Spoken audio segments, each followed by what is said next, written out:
In Lawrence, Kansas, there is a 100-acre nature preserve that incorporates and celebrates wetlands, woodlands, and prairie habitats. Whitney Manny visits the Prairie Park Nature Center to see a wide variety of native Kansas wildlife and to find out more about their educational mission. Hey Dara, so nice to meet you. It's nice to meet you. So tell me where I'm at right now. You are at Prairie Park Nature Center in southeast Lawrence, Kansas. This is very cool. So from what I can tell, this is a space for conservation. This is a space for education. Can you tell me a little bit about the Nature Center's mission? Yeah, our goal is to help preserve the natural world by teaching environmental education. We keep it hands-on as much as possible and using ambassador animals to kind of help. How involved is the community in you all's mission?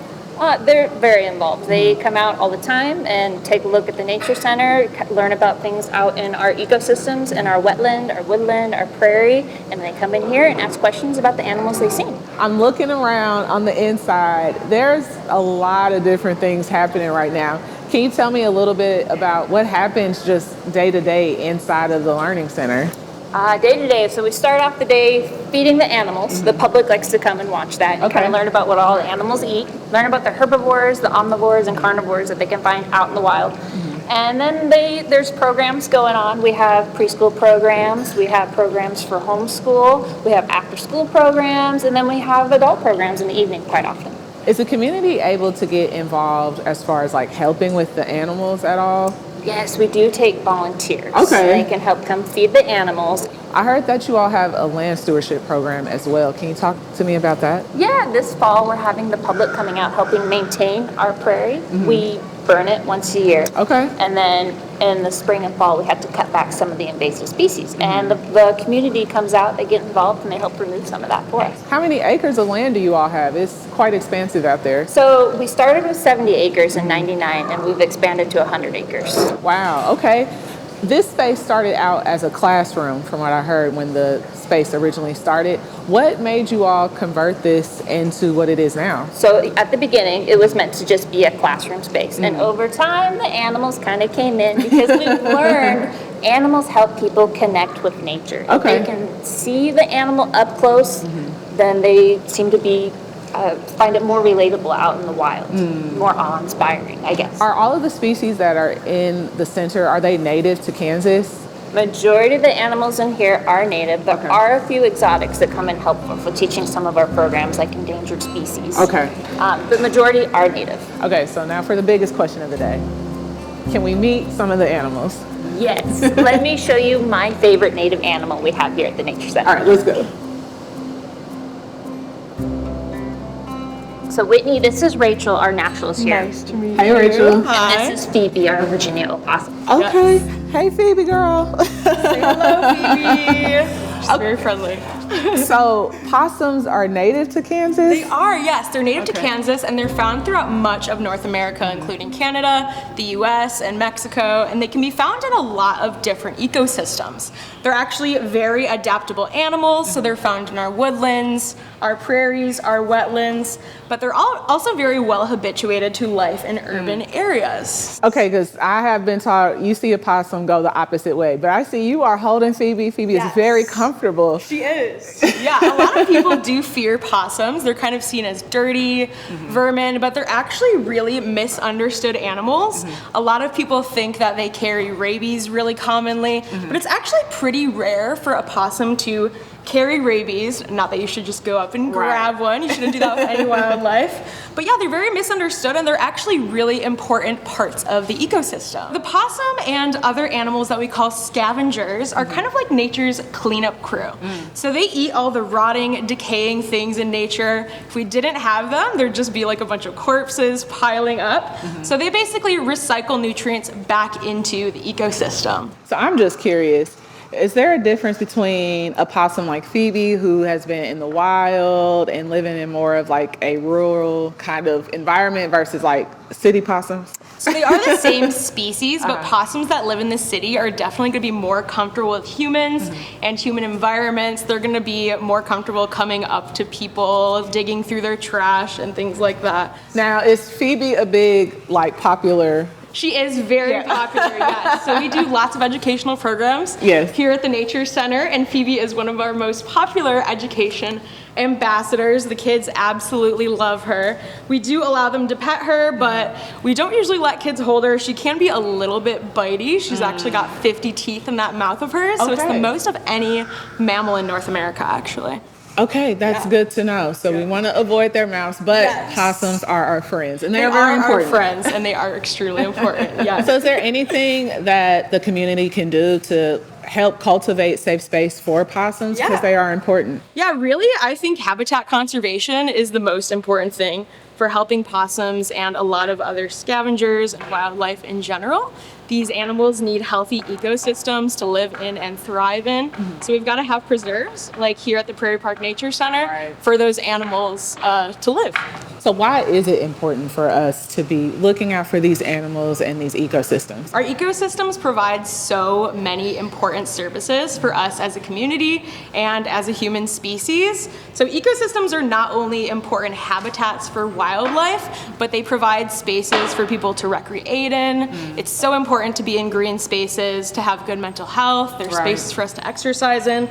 But the wildlife specifically as well perform a lot of functions that are really important. We've got pollinators, right, that are helping us grow crops. Lots of animals help to keep the air and water clean. There's lots of really important functions that our wildlife provide for us. So they're not just important in the prairies and in the fields, they're also important in our neighborhoods and in our urban areas. Absolutely, yeah. Possums are actually really great pest control. They eat things like spiders and insects that people, don't necessarily always like around. So they are really helpful to us. Yes. Yeah.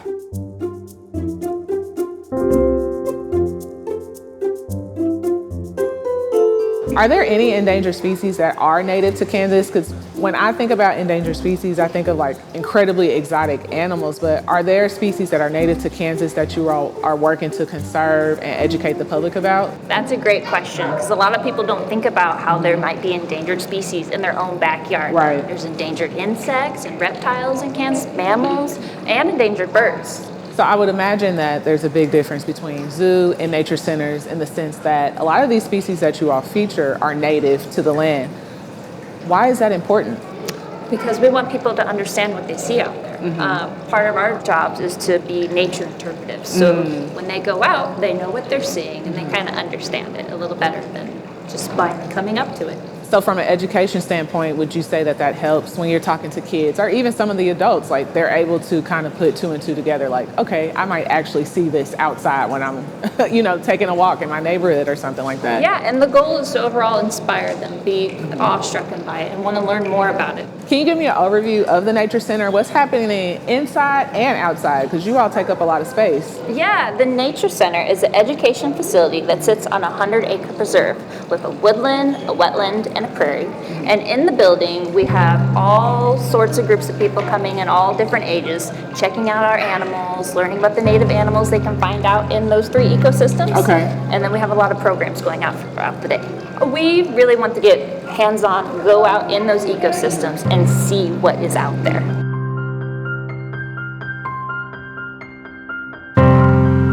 So this is our native tallgrass prairie, which is an ecosystem that once dominated most of Kansas. But due to agricultural development, residential development, we actually have less than about 3 or 4% of the prairies we used to have. They're incredibly important for wildlife because they're extremely biodiverse, meaning there's lots of different animals and plants that call this prairie home. They're also really important for carbon capture. So they actually help regulate the climate by capturing carbon from the atmosphere when they photosynthesize. They basically take in that carbon dioxide so that it's not out in the air, and they release oxygen. So they're really important.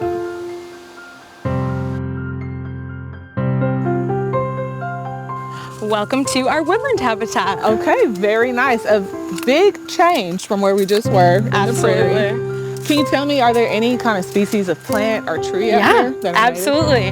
Our main trees that we have here in our woodland are our oak, hickory, and walnut, and they help make up what we call our temperate deciduous woodland. Okay. Deciduous meaning that the leaves fall here every year in the autumn. And so we love to use this area as an outdoor classroom, teaching kids about seasonal changes. We also use the forest for lots of different programs like foraging classes, teaching people how to sustainably harvest mushrooms in a way that doesn't deplete that natural resource. We teach kids about how to identify tracks and scat to figure out what wildlife are living out here. Okay. Lots of fun stuff. So would any of the animals that live in the Learning Center, would this be their natural habitat? Absolutely. Our possum Phoebe would love to spend time in these woodlands, climbing the trees. Really, there's different wildlife that live in each layer of the forest. So on the forest floor, you're gonna find things like millipedes, toads. Up in kind of the middle section, the understory, you might find things like tree frogs. In the canopy, you're gonna find tons of different birds, like owls nesting. There's a lot of wildlife out here in our forest.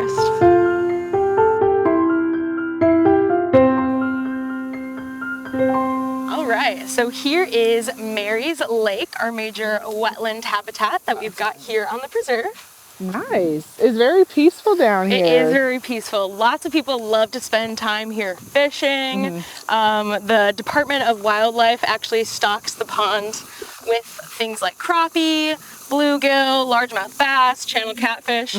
So lots of people, as long as they have a fishing license, love to come spend their afternoons fishing on our lake. So this is a very nice opportunity for the community to come, Absolutely. plug in with you all as a nature center, but also have some time to themselves as well. It's very nice. Yeah, definitely. Yeah, they can interact with us through our own canoeing and fishing classes that we have on the lake, or they can go just do it on their own. So which species from the Nature Center would make this area their habitat? Yeah, great question. You'll find lots of different amphibians out here, like our largest amphibian, the American bullfrog, leopard frogs. You'll find a variety of turtle species, like painted turtles, red-eared sliders, as well as different waterfowl would be out here. So yeah, there's gonna be a lot of different animals out here for people to see. Rachel, thank you so much for taking me on the outdoor tour. We hope this inspires people to check out their community nature centers and get inspired with local conservation initiatives to help protect our planet. With our goal trying to inspire conserving the natural world, we use our ambassador animals to help inspire that.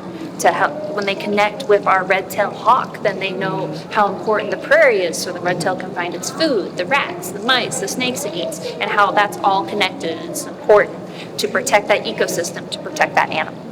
Is a nature park like this unique to Lawrence, Kansas, or are there other nature parks across the country? You can find nature centers nationwide. Check out your Parks and Recs department or your Parks and Tourism department to find out more. So when you all have guests coming through and you are giving them the full rundown of what's going on right here in their backyard, are there certain things that you tell them, that you educate them about, that they can do at home to kind of look out for these native species? Oh yeah, we're always trying to promote them to be nature's investigators. We tell them what to look for. When you see an animal, take a look at its colorations, its adaptations. What kind of habitat do you think it came from by looking at its body shape? What kind of wildlife they like to see? What can they incorporate in their backyard to bring the wildlife into it? Make their backyard a habitat.